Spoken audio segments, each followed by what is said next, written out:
18 मई 1955 देश स्वाधीन हुआ, लेकिन पुर्तगाली शासक अभी भी गोवा जैसे छोटे भूभाग जो थे उन्हें चिपके हुए थे। उन्हें हटाने के लिए गोवा विमोचन समिति ने सत्याग्रह का शंखनाद किया। इस सत्याग्रह का नेतृत्व महाराष्ट्र के एक सेनापति करेंगे। इस समाचार के कारण गोवा की जो सेना वाहिनी थी उसमें बड़ा कौतूहल और भयभीत व्याप्त हुआ। यह सेनानी कैसा होगा? यह हमारे छोटे राज्य को तहस महस करेगा या नहीं? यह हट्टा कट्टा खूंखार अतिमानव तो नहीं? ऐसा वह सोच रहे थे। वास्तव में सत्याग्रह के लिए खड़े 75 वर्ष के आदमी उनके सामने खड़े थे। उन्होंने धोती, बंडी और सर पर सफेद टोपी पहनी थी। निशस्त्र सेनापति को देख शायद उनकी अपेक्षा भंग हुई होगी। उनके जत्थे में कुल 54 सत्याग्रही थे।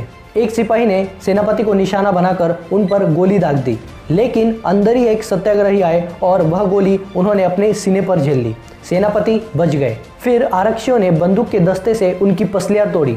उनकी चोटी खींचकर उन्हें घसीटा गया। चोटी भी काट दी गई और वैसे ही परिस्थिति में उन्हें बेरहमी से मारा गया। फिर भी किसी तरह बाधा नहीं। भारत माता की जय, गोमंतक स्वाधीन करो, यह नारा मात्र क्षीण स्वरों में सुनाई दे रहा था। सेनापति को गोवा के सिपाहियों ने उसी अवस्था में भारत की सीमा के भीतर पटक दिया। यह जो संवाद था वह पूरे महाराष्ट्र में प्रसारित हुआ। महाराष्ट्र के लोगों में क्रोध का दावानल भड़क उठा। महाराष्ट्र के परम आदरणीय सेनापति ने धर्म युद्ध का शंखनाद किया। शंखनाद करने वाले इस वीर सेनापति का नाम था पांडुरंग महादेव बापट, जिन्हें हम सेनापति बापट के नाम से जानते हैं। 75 वर्ष की आयु में भी देश के लिए कुछ हमारा योगदान चाहिए, यह इस वीर के मन में इच्छा थी। उनके बारे में आज हम सुनने वाले हैं।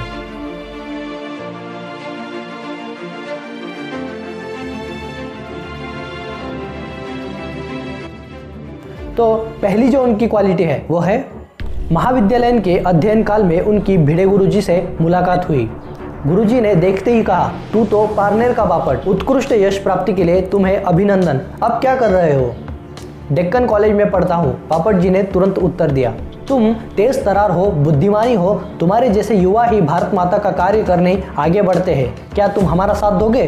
गुरुजी, मुझे राजनीति का थोड़ा भी ज्ञान नहीं, यह बापट बोले। यह सुनते ही गुरुजी ने कहा, अरे भारत माता पराधीन है, यह तो समझते हो ना। भारत माता के प्रति तुम्हारा प्रेम तो होगा ही, उसको स्वाधीन करने के लिए तुम कार्य प्रयास कर ही सकते हो। तुम्हारा भी इसमें कुछ न कुछ योगदान होना चाहिए।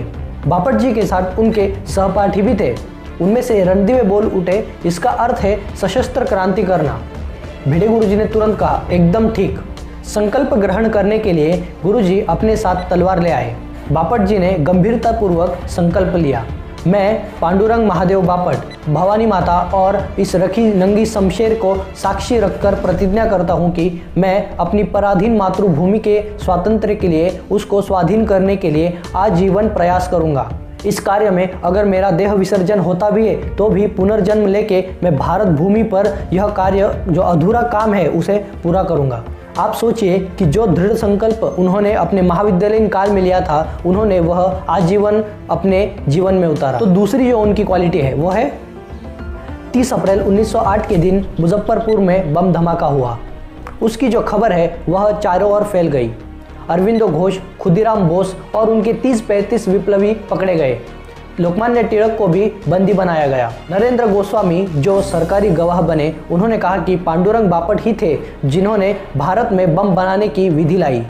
यह जानकारी मिलते ही बापट जी भूमिगत हो गए। भूमिगत बापट को बंदी बनाने के लिए सरकार ने पुरस्कार की घोषणा की।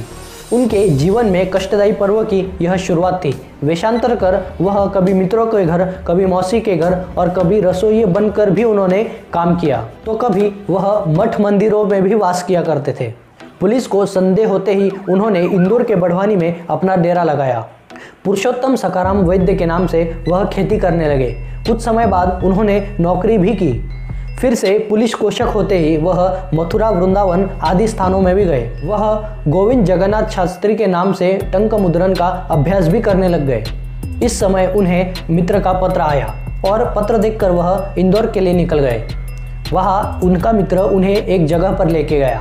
दूसरी सुबह जब वह उठे तो मुंबई आरक्षी दल की गाड़ी उन्होंने अपने घर के सामने देखी। क्या हुआ था वह समझ गए। कष्टमय जीवन से बापट जी ऊब गए थे। वह धीमे धीमे सीढ़ी उतरकर पुलिस के सामने गए। इस तरह 4.5 वर्ष तक चलने वाले इस रोम हर्ष अज्ञातवास की समाप्ति हुई। वह इतने चतुर थे कि 4.5 वर्ष उन्हें अंग्रेज सरकार नहीं पकड़ पाई। तो तीसरी जो उनकी क्वालिटी है वो है आयु के 75 वर्ष तक पहुंचने पर उनके वृद्धत्व के कारण उनका शरीर और उनकी दृष्टि, उनकी श्रवण शक्ति धुंधली हो चुकी थी। इस अवस्था में भी गोवा विमोचन समिति द्वारा जो गोवा मुक्ति के लिए सत्याग्रह होने वाला था, उस समय बापट जी घर कैसे बैठ सकते थे। किसी ने सोचा भी नहीं था कि गोवा मुक्ति में सेनापति अपना नाम लिखवाएंगे। 18 मई 1955 54 स्वयंसेवकों को वह लेकर गोवा में उन्होंने प्रवेश किया। इस कार्य में मेरी भी समिधा अर्पण हो, ऐसी उनकी भावना थी।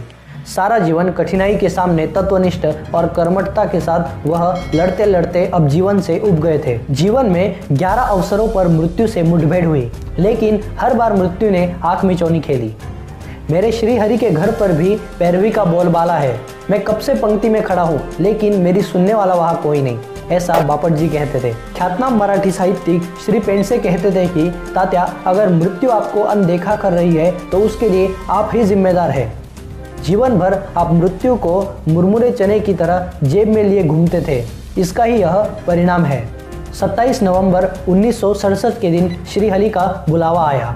यह हंसी हमेशा के लिए थम गई। सेनापति की मृत्यु के बाद आए हुए शोक संदेश भी उनके जीवन का यथातथ्य वर्णन करते हैं। कौन सी कथा या कौन सी क्वालिटी आपको अच्छी लगी, यह मुझे कमेंट बॉक्स में ज़रूर बताइए। वीडियो को लाइक कीजिए, अपने फ्रेंड्स के साथ शेयर कीजिए और चैनल पे नए हो तो सब्सक्राइब कीजिए। जीवन में अपने देश के लिए जो जो महत्वपूर्ण काम थे उनके लिए वह आगे रहे, ऐसे पांडुरंग महादेव बापट जी, सेनापति बापट को मैं वंदन करता हूँ और आज का वीडियो समाप्त करता हूँ। फिर मिलेंगे अगले वीडियो में ऐसे ही किसी देशभक्त की गाथा सुनने। तब तक के लिए भारत माता की जय।